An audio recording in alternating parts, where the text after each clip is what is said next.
We cut the cost of food, clothing and footwear, the price of food, of clothing, of footwear, cheaper food, clothing and footwear, which we will get when we are free to set our own economic policies. If we could have cheaper food, clothing and footwear straight away. Fruit and vegetable shortages pushed the UK food inflation to a record high.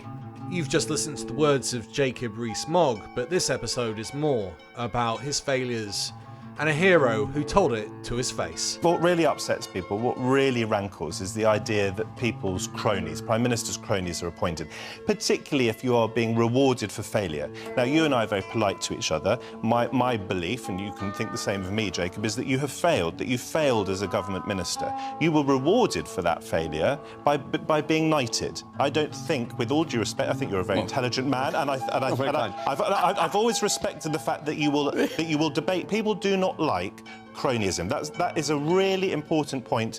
This isn't the end of the interview. In fact, there's a little bit more that I'm saving for the end, because you're going to be shocked. But before I show you that, I'm going to go and delve into what Jacob Rees Mogg has been saying at the Tory conference, and use his own words against him. Now, I could start off by being mean about the fact that when he was doing his speech, no bugger was there to actually listen to it, unlike that Liz Truss.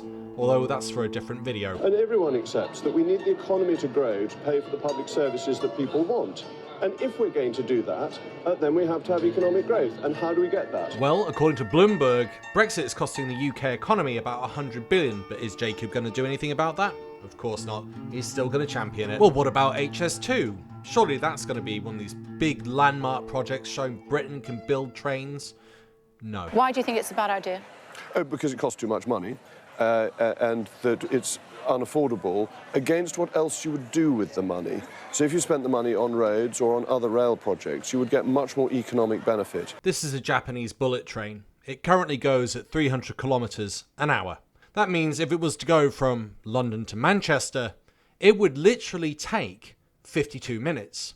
Currently, a journey from Paddington to Manchester takes almost 3 hours. So what I don't understand is why this is such an issue for the Conservative government, but there's also, again, some level of cronyism taking place, because we're starting to wonder, why on earth does it cost so much, 10 times in fact, to do the same train as what they have in France? Their misery about the future of HS2. Well, I can't give you the answer this morning. I will say one thing. As Chancellor, I do have to answer the question as to why it costs 10 times more to build high-speed rail in this country than across the Channel in France. And interestingly and weirdly, Stanley Johnson was able to sell his house whilst his next door neighbours weren't, at very large prices. And HS2 is not providing an economic benefit for the tens of billions that's being spent. But that's not a surprise. We always overrun on major infrastructure projects here in the UK. But that's a fair enough point. We do. We even did in the Victorian era. It's not as if we used to be marvellous at it. The argument is that if we were to overrun on a road project, actually when the road project's completed, you have more economic benefit. Except for the example I just gave you with the bullet train. Not only does the bullet train bring in exorbitant amounts of money from being able to travel across Japan, but also for tourism reasons, because it is one of the fastest and safest modes of transport. That links into the other thing.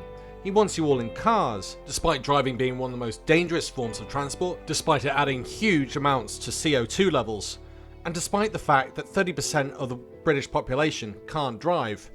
But Mogg doesn't care about that. Why is that? Because statistically, roads have been the greatest contributor to economic growth of any infrastructure project. Compared to rail, air, ports, telecommunications, or electricity and energy. That's what he thinks. Much, much more so than railway. And I think we have a romantic obsession with railways that's seen us spend far too much on railways and not enough on roads. But don't we want to take people and also freight off the roads? No, because taking freight off the roads is pointless. Because the country's too small, every journey begins and ends with a lorry journey, and therefore we've only got the little bit in between. Freight on railways is not particularly efficient. They're more energy efficient, they're more reliable, and on top of that you can carry more of a load.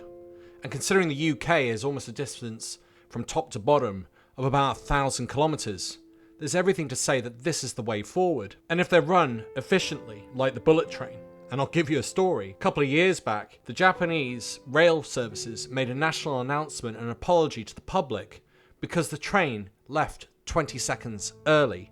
Like that would ever happen in the UK. And people like driving in their cars, and surely government is about providing for people That's what they because it's want. not fast enough on the train. No, it's not. I'm sorry, can a car go at 300 kilometres an hour, like a bullet train? What about people who can't afford cars? Well, that's why we should try and ensure that cars are as inexpensive as possible. The average cost in the UK to run a car is based on several factors.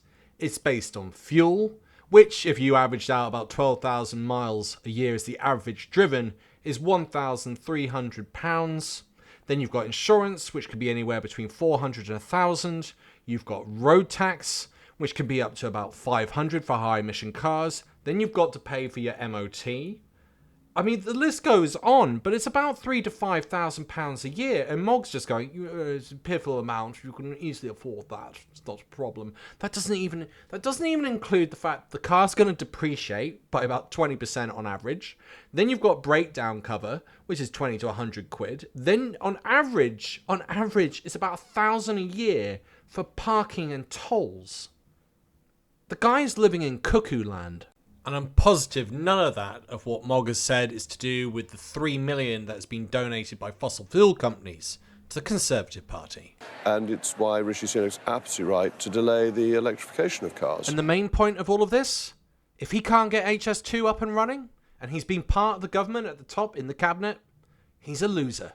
And yet he got knighted. But he's not done yet, because he's got to put his foot in his mouth and show the failings of cars and tries to make it a good point. Just driving here on Sunday, the M6 on a Sunday afternoon is chock-a-block. There are so many ways of spending money on infrastructure that would really help the north of England. So instead of dealing with traffic jams by investing in public transport, he wants people to get into cars.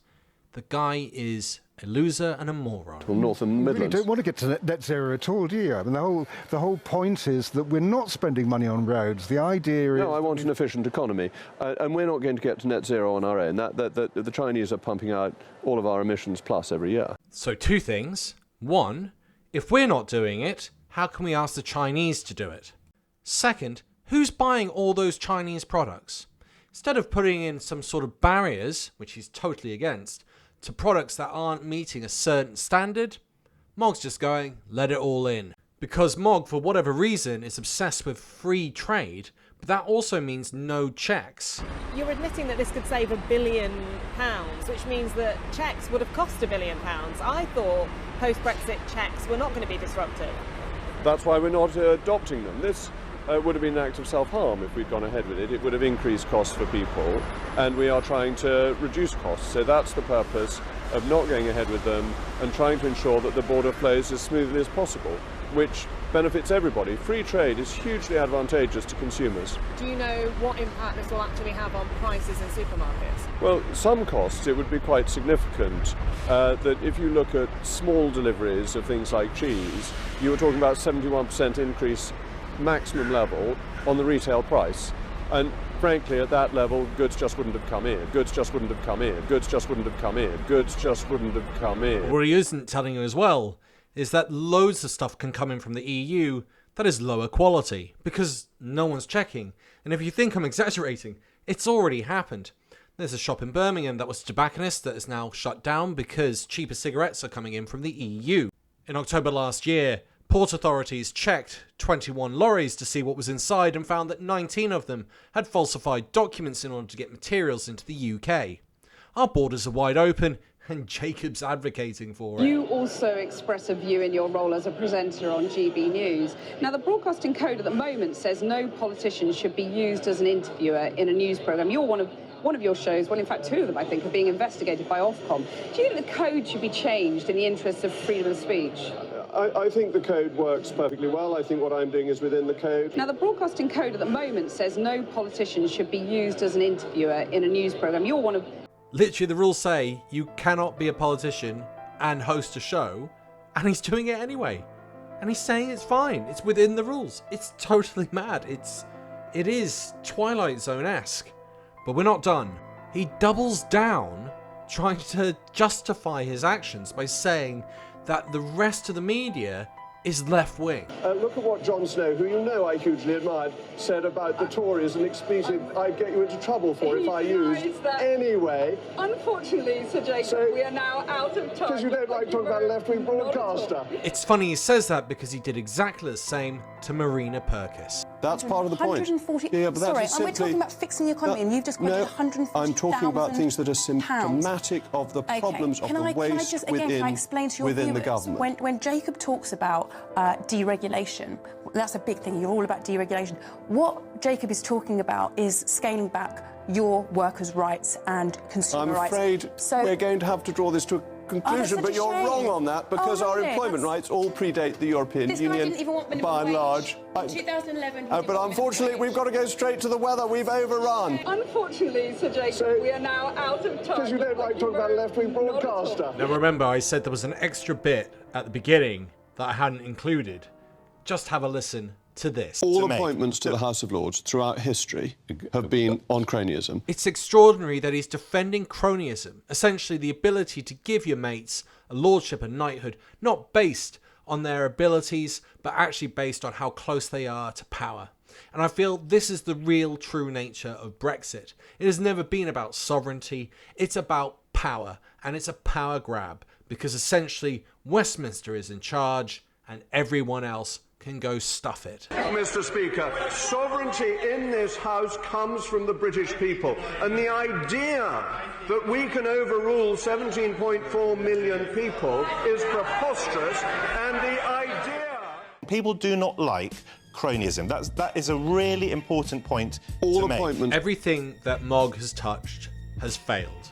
But not only that, he has grabbed as much as he could as he left Westminster. Once again, thank you to all of my supporters. You're awesome. And for everyone else, thank you for watching. If you got all the way to the end of this video, please click the like and subscribe button. It helps spread this video, earning me a little bit more cash, allowing me to stay up and make more videos like this, holding Mogg to account. Thanks for listening. Bye for now.